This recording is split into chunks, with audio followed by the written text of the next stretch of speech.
Friends, welcome to the channel. So students, आज हम इस वीडियो में देखने वाले हैं एक बहुत ज़्यादा इम्पॉर्टेंट चीज़। जैसे कि आप लोगों को पता है कि आपका जो न्यू एकेडमिक ईयर है, जो स्टूडेंट्स 11th से पास आउट होकर 12th में गए, तो उनके लिए ये वीडियो है। ठीक है, आज के इस वीडियो में मैं आप लोगों को कुछ इंपॉर्टेंट चीज़ें बताऊँगी। जैसे ये हमारा इकोनॉमिक्स का फर्स्ट लेक्चर होगा, राइट। तो इस लेक्चर में हम देखेंगे कि हमारे पूरे सिलेबस में क्या क्या है, क्या क्या नहीं है। एक व्यू दूंगी मैं आपको, पूरा पॉइंट ऑफ व्यू आपको पूरा समझ में आ जाएगा कि आपको क्या पढ़ना है, क्या नहीं पढ़ना है इस चैप्टर के अंदर। तो इस वीडियो के अंदर, जैसे कि ये स्टार्टिंग का वीडियो है, तो इसके अंदर यही रहेगा कि आपका जो भी आप जो भी 12th में पढ़ने वाले हो, उसका एक ओवरऑल आपको क्या मिल जाएगा, पॉइंट ऑफ व्यू मिल जाएगा कि आपको इसके अंदर क्या क्या पढ़ना है। ठीक है, तो let's start with our video. सबसे पहले इकोनॉमिक्स स्टैंडर्ड 12th का जो ये टेक्स्ट बुक का PDF है वो मैं आपको दिखा रही हूँ। मतलब ये टेक्स्ट बुक ही वैसा ही बना हुआ है। ओके, यहाँ पे आप देखोगे अपना इंडेक्स। सबसे पहला जो चैप्टर है वो है introduction to the micro and macro economics, फिर है यूटिलिटी एनालिसिस, फिर है डिमांड एनालिसिस, फिर है इलास्टिसिटी ऑफ डिमांड, ठीक है, supply analysis, forms of market है, index number, national income, public finance in India, money market and capital market in India, foreign trade of India. ठीक है, अभी फ़िलहाल के लिए आपके लिए चीज़ें नहीं होंगी, पूरी तरीके से भी नहीं होंगी, बिकॉज आपने 11th में पढ़ा हुआ भी है। ठीक है, तो इसीलिए आपको थोड़े बहुत चीज़ें इसमें से पता भी होंगे और कुछ कॉन्सेप्ट्स आपके लिए बिल्कुल नए होंगे। ठीक है, तो जैसे कि मैंने आपको पूरा इंडेक्स पढ़ के बता दिया है, टोटल जो हमें यहाँ पे चैप्टर है वो पूरे 10 चैप्टर हैं। ओके, तो ये वीडियो में मैं आपको जस्ट शॉर्ट इन्फॉर्मेशन दूंगी आपके पूरे सिलेबस के बारे में। ठीक है, इसके बाद वाला जो वीडियो होगा उसके अंदर हम वेटेज की भी बात करेंगे। ओके, वेटेज क्या है, कितना है, बिकॉज पढ़ने से पहले हमें ये पता होना चाहिए कि जो चीज़ें हम पढ़ रहे हैं वो एग्ज़ाम में कितना ज़्यादा इम्पोर्टेंट हमारे लिए होने वाला है। तो ये जानने के लिए आपको क्या है, वेटेज की भी इंफॉर्मेशन होनी चाहिए। तो यहाँ पे जो introduction to micro and macro economics है, ओके, ये तो आपका सबसे पहला वाला चैप्टर है। माइक्रो और मैक्रो ये जो चीज़ है वो आपने 11th स्टैंडर्ड में भी पढ़ा होगा, है ना। What is micro and what is macro. Micro मतलब क्या होता है, स्मॉल पार्ट ऑफ इकोनॉमी, और मैक्रो मतलब क्या होता है, बिग पार्ट ऑफ इकोनॉमी। जब हम किसी भी इंडिविजुअल यूनिट के बारे में पढ़ते हैं तो उसको हम बोलते हैं माइक्रो, और जब हम किसी भी aggregate whole economy, WHOLE whole economy और एग्रीगेट इकोनॉमी, तो उसको हम बोलते हैं मैक्रो इकोनॉमी। ठीक है, तो ये सारी चीज़ें आपने 11th में भी पढ़ी हुई थी। फिर यूटिलिटी एनालिसिस है, यूटिलिटी एनालिसिस भी आप पढ़ोगे। डिमांड एनालिसिस, डिमांड आप लोगों को पता होगा, डिमांड होता क्या है उसके बारे में और ब्रीफली थोड़ा सा आपको क्या करना है, पढ़ना होता है।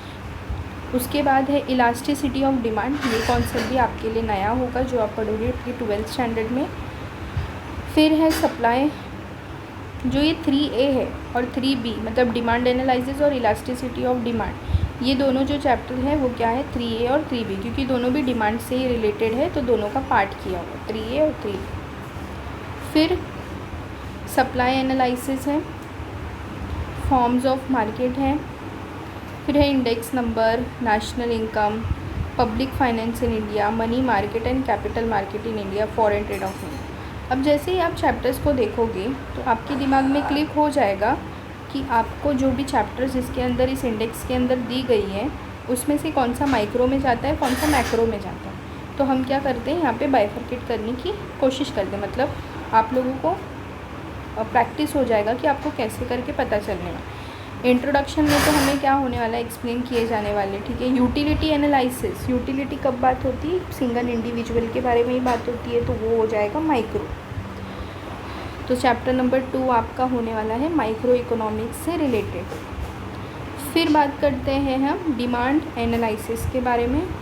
डिमांड एनालिसिस जो है वो भी क्या होने वाला है, माइक्रो इकोनॉमिक। ठीक है, माइक्रो इकोनॉमिक के अंदर ही आएगा। डिमांड हम क्या कर रहे हैं, इसमें सिंगल मार्केट के भी बारे में पढ़ेंगे, उसके अंदर एक से ज़्यादा होते हैं, बट फ़िलहाल के लिए क्या आ रहा है, माइक्रो के अंदर। सप्लाई भी सेम माइक्रो के अंदर आएगा, इलास्टिसिटी भी, क्योंकि वो डिमांड का ही पार्ट है, तो वो भी क्या होने वाला है, माइक्रो इकोनॉमिक्स के अंदर ही आएगा। फिर है सप्लाई, वो भी माइक्रो के अंदर। Forms of market, forms of market जो ये चैप्टर है ना स्टूडेंट्स, वो भी माइक्रो के अंदर ही आएगा। उसके अंदर आपको क्या पढ़ना पड़ेगा पता है कि आप डिफरेंट टाइप्स ऑफ मार्केट पढ़ोगे आप उसके अंदर। ओके, जैसे कि आपने 11 में छोटा सा कॉन्सेप्ट था, कोई याद नहीं होगा।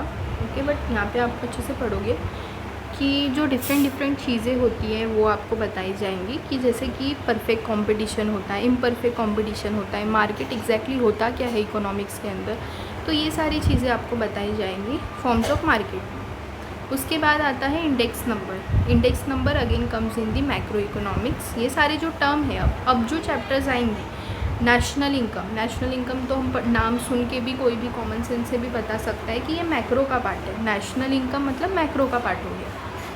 फिर उसके बाद आता है पब्लिक फाइनेंस इन इंडिया, फिर money market and capital market. उसके बाद आता है फॉरेन ट्रेड ऑफ इंडिया। ठीक है, तो ये सारी जो भी चीज़ें हैं वो कोई भी इंडिविजुअल पॉइंट ऑफ व्यू से हम नहीं देख रहे हैं, हम इसको किसके पॉइंट ऑफ व्यू से देख रहे हैं, सबके पॉइंट ऑफ व्यू से। नेशनल इनकम मतलब नेशन का इनकम एक पर्सन पे डिपेंड नहीं होता है।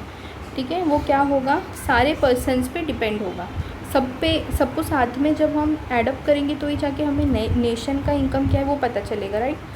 तो that is called as national income. So it comes under macro economic के अंदर ये कॉन्सेप्ट्स आते हैं। फिर फॉरेन ट्रेड ऑफ इंडिया जो है, ये चैप्टर क्या है, इसके अंदर भी क्या पढ़ोगे आप कि इंडिया कैसे फॉरेन कंट्रीज़ से पैसे लेती है, मतलब कैसे लेती है, क्या क्या सोर्सेस होते हैं, ये सारी चीज़ें आपको क्या होने वाली है इस चैप्टर के अंदर आपको कवर करना। तो ये था आपका इंडेक्स।